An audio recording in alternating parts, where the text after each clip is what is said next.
The last couple of weeks have been replete with claims and counterclaims about what might or might not have happened preparatory to October 1st.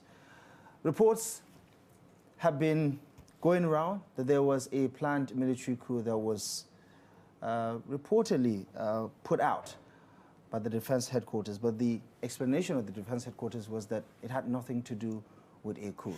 First of all, your takeaway from what was earlier reported and some of the information we're hearing now about what could have been. Look, I mean, I have lived long enough. I will be 65 next month, alhamdulillah. I've lived long enough to have seen 9 coups. I was in primary school when the 1966 coup happened, so I don't remember that. But the Murtala's coup, I can remember that very well. Murtala's coup, then Dimka, then you have Buhari against Shagari, then you have IBB against Buhari, then you have failed coup. Then you have Oka coup, 9 coups. Majority of them were real, some were phantom. We've never seen the way this in his hand is handled. Social media has taken over the narrative from the army. It is social media that is telling people, oh, the army is the headquarters said, oh, it's no coup. The social media is saying coup. Guess who Nigerians believe in and trust in? Coup is not a joke. But the way the defense headquarters is managing this is incompetent and is not reassuring to people. You don't think the explanation makes sense? Okay, you tell me, what did they say? Disciplinary and stagnation of rank? Right. Come on, my friend. I've had friends who are major generals that are retired. Disciplinary issues are taken care of the unit level. You have Defense Intelligence Agency taking care of disciplinary issues. You think something is amiss? Look, what I'm saying is that what they have done is raise more questions than answers. What they told us is not adding up. They are telling us disciplinary issues. Well, does the DIA take care of disciplinary issues, for goodness sake? Stagnation of promotion. Does the DIA take care of stagnation of rank? And they are telling us, is this mischief or what? And this is, the military is not talking. And we're hearing this all from social media, which is an indictment on the military. Social media is telling us that the social media is telling us with the picture of the National Security Advisor that most of these arrested officers were from his office. Come on, man. What operational command and capacity do troops or soldiers in the office of the National Security have? Do they even have guns there? But isn't there a high probability, Prof, no, let me finish. that people could be commenting on something they have very little information about? Then, look, during the military, you continue to say this nonsense, knowing the importance of this, they will get you to come and tell the truth. You don't keep telling about this nonsense when this is a serious issue. Officers have been arrested. They have families. The country is on tenterhook. There's going to be a coup. That's what they're saying. The military is saying discipline, oh, it's saying this, and then they're putting the picture of the National Security Advisor. National Security Advisor, how many soldiers do they have? And what are they going to do? What capacities do they have? Is somebody just playing mischief with the National Security Advisor, power play, and saying it's from your office this happened? Come on, this is not a joke. The military is not handling this properly, and we are seeing lists, I don't know if you saw it, on social media. List of soldiers, of officers, they say you don't seem too worried about the possibility of misinformation, because a good percentage of the information on social media is from the misinformation loop. Okay, look, then what is the military telling us?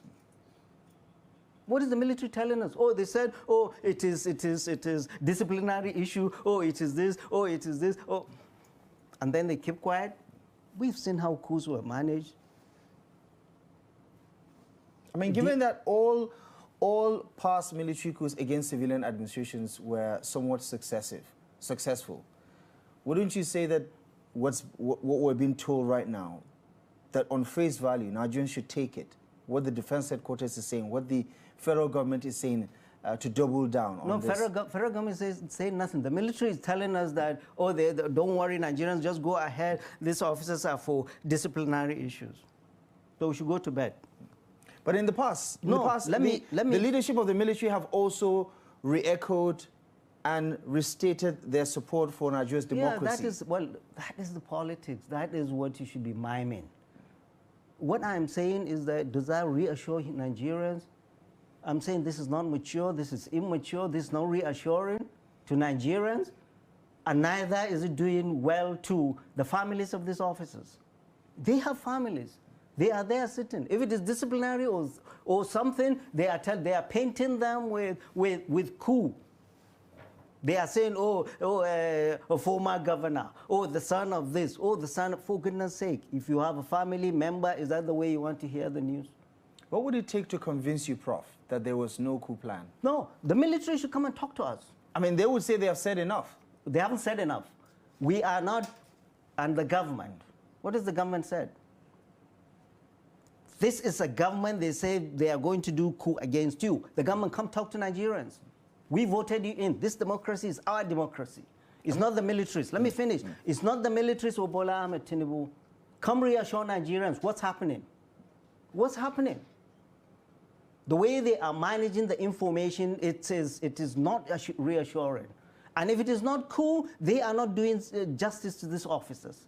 If they are allowing their name to be tainted and lists circulated, and people are looking at that list. You say, oh, disciplinary issues and all that. Out of 10, none of them are Northerners. 8 are Muslim. The people start taking this and twisting this because there is no leadership that is taking the narrative.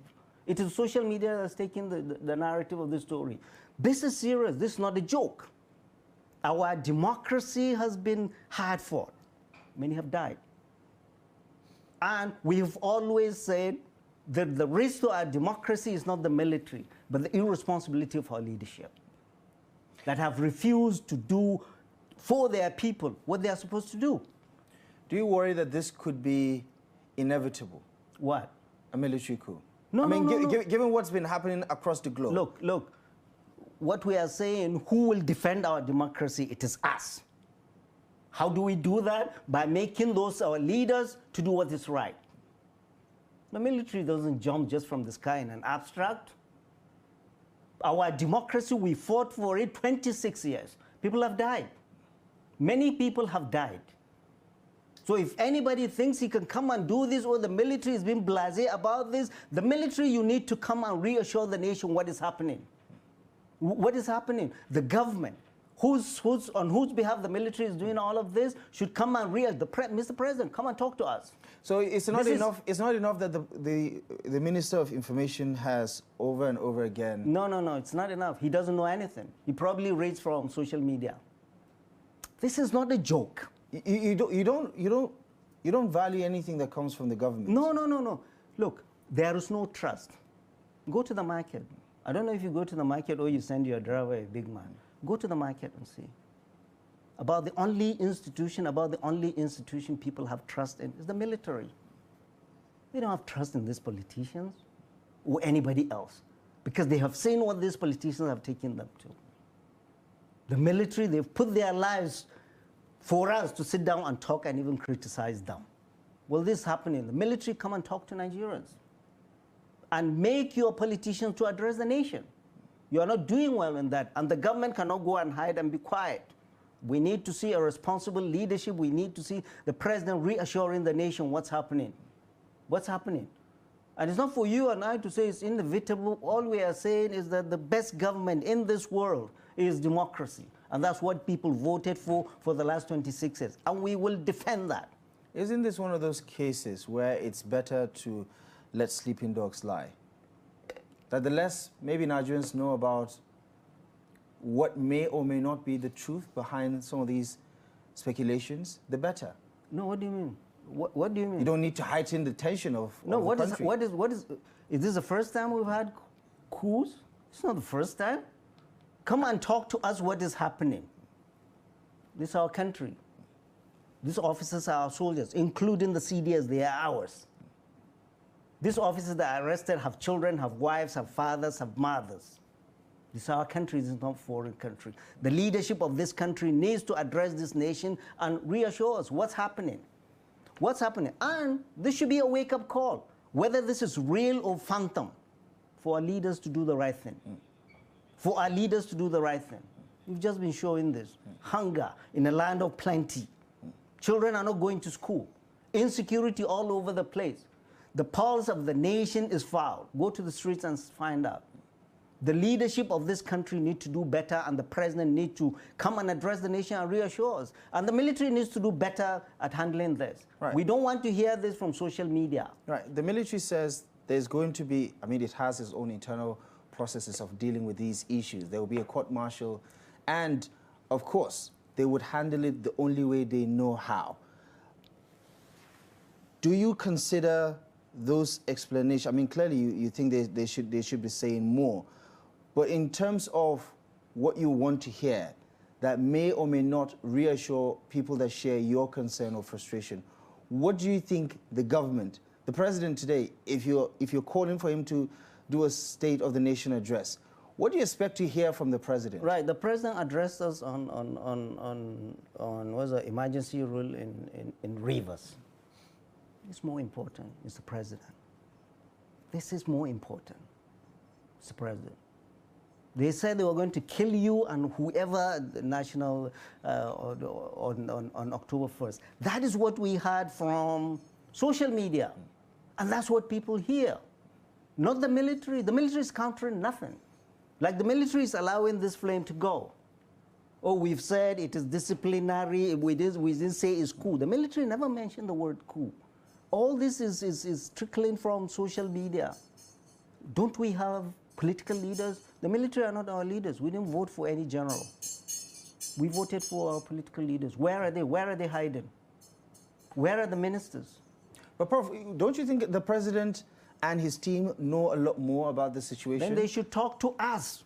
We are what entitled, if there's nothing to tell you? No, then talk to us. We're entitled to know. We are entitled to know. We're not kids. This is not a military government that you hide anything, you say you know everything. No, Mr. President, you don't. You have a constituency, Nigerians are your constituency. They voted you in. We didn't vote for any soldier. We voted you in. And we are saying you should address the nation and you should ask the military to handle this better and reassure this nation. And here you are. We are talking all of this, Abdullahi, in the background of a toxic religious falsehood in this country. And then you're throwing this in. And then you're bringing the list of all Muslims. I went to Kano.